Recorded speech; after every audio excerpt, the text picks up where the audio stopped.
E no vídeo de hoje eu resolvi falar sobre dois assuntos referentes à astrologia védica e que são muito importantes aí para alguns entendimentos e esclarecimentos sobre astrologia. Uma coisa é bastante diferente, talvez avançada para o estudo astrológico, então esse vídeo talvez sirva só para algumas pessoas que já estejam familiarizadas com alguns conceitos. E outra coisa é uma espécie de crítica a algumas formas de pensar de alguns astrólogos védicos. Então esse vídeo aqui é uma certa crítica à astrologia védica. Então vamos lá. A astrologia védica é uma ferramenta muito engrandecedora, poderosa e de transformações verdadeiras, e que tem fundamentos realmente consistentes em seus argumentos. Realmente tem consistência astronômica e é visto para muitos como uma ciência exata, como algo realmente científico. É bastante preciso e realmente é.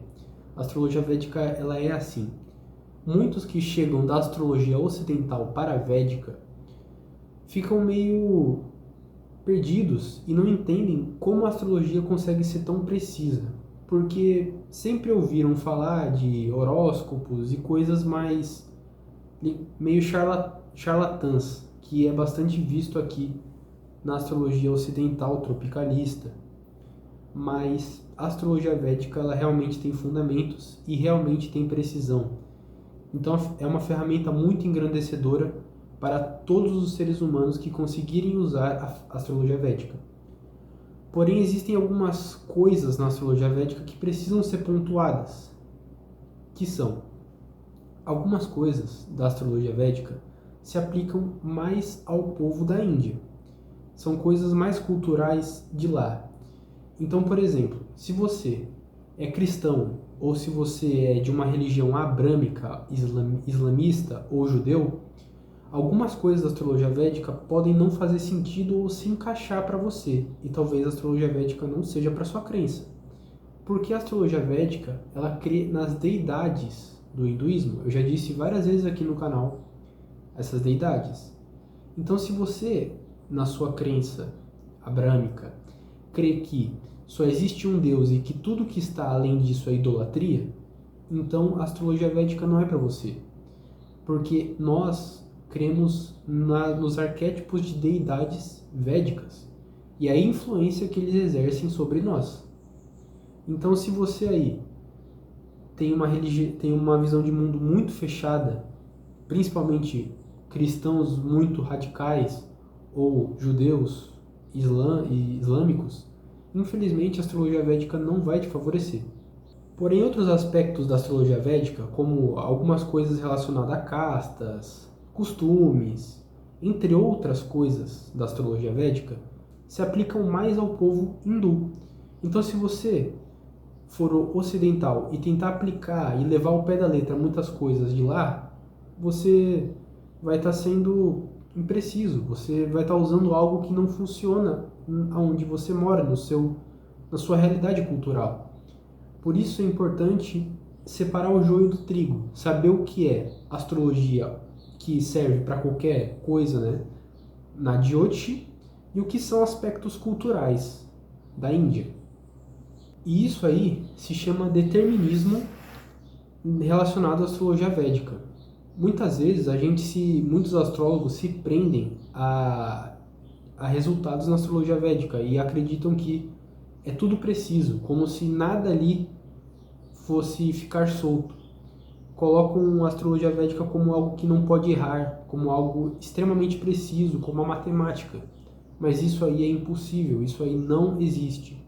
Então sim, no seu próprio mapa natal, algumas coisas podem ficar soltas por enquanto. E em outro momento da sua vida você vai entender melhor. Ou até algumas coisas podem não fazer sentido absoluto. E algumas respostas você pode ficar sem ter. E que você precise buscar mais interiormente e sem o uso da ferramenta que é a astrologia.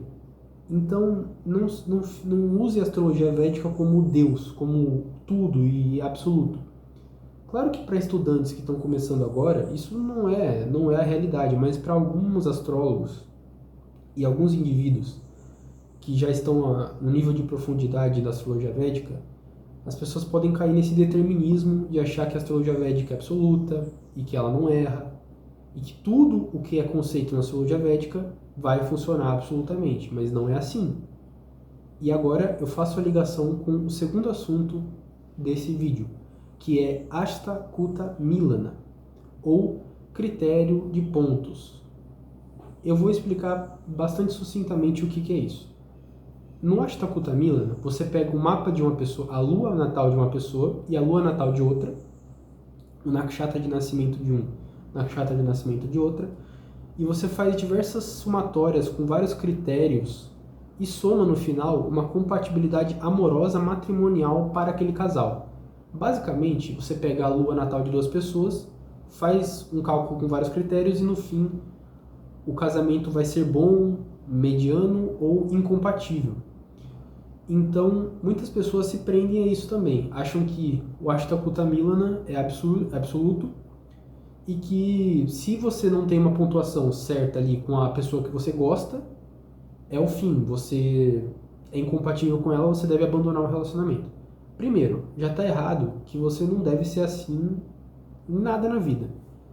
Nem numa tiragem de tarô, nem num algo que um pastor diga para você da igreja, nem em que um guru fala para você em qualquer lugar do mundo. Você tem que ter todo o critério. Tudo na vida não é absoluto. Você precisa entender isso. Isso também é errado por conta do próprio mapa que é analisado. Existem várias coisas no mapa que têm que ser analisadas que não só a lua natal.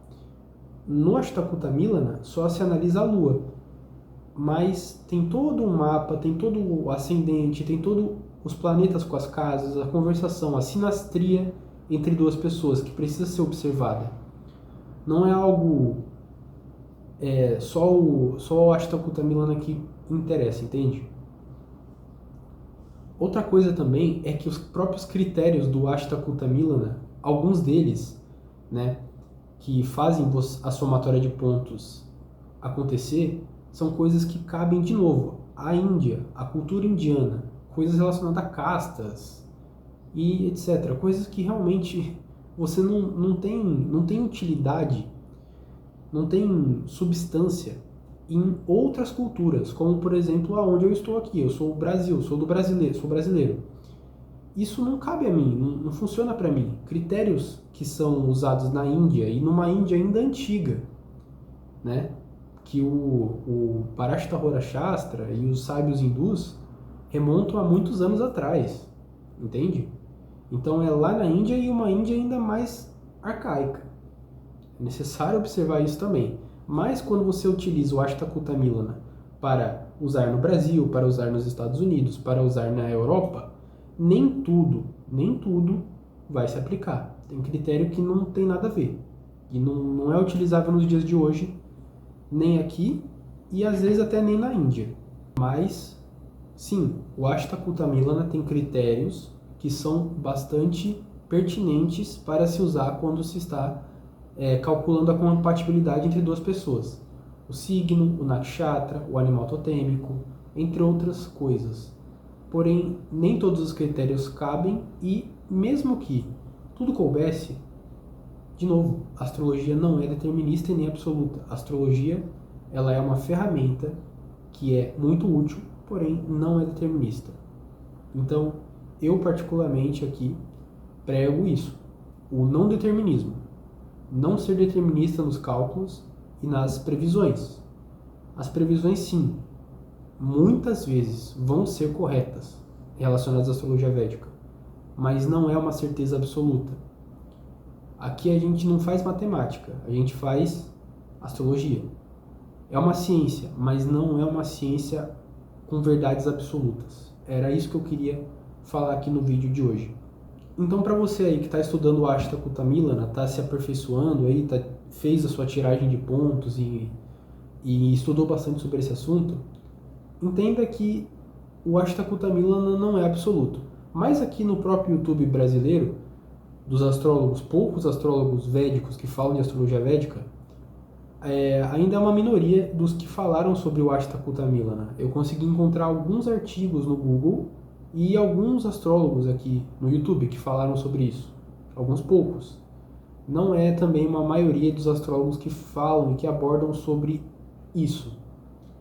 Não sei se por desconhecimento ou ignoram isso, ou talvez também até pelos mesmos motivos que eu disse. Eu acho que a Ashtakutamilana tem critérios, né, que são da Índia, mais ligados à cultura da Índia e do povo de lá, e que muitas vezes não vão se aplicar muito bem aqui pro Ocidente, ou enfim. Mas, novamente, eu vou falar de novo, talvez esteja sendo repetitivo, mas é bom sempre salientar. O Ashtakutamilana é sim válido de ser estudado, e e tem critérios que são bastante pertinentes. Então, vale a pena conferir. Então, até o próximo vídeo e um abraço, bons estudos. Até mais.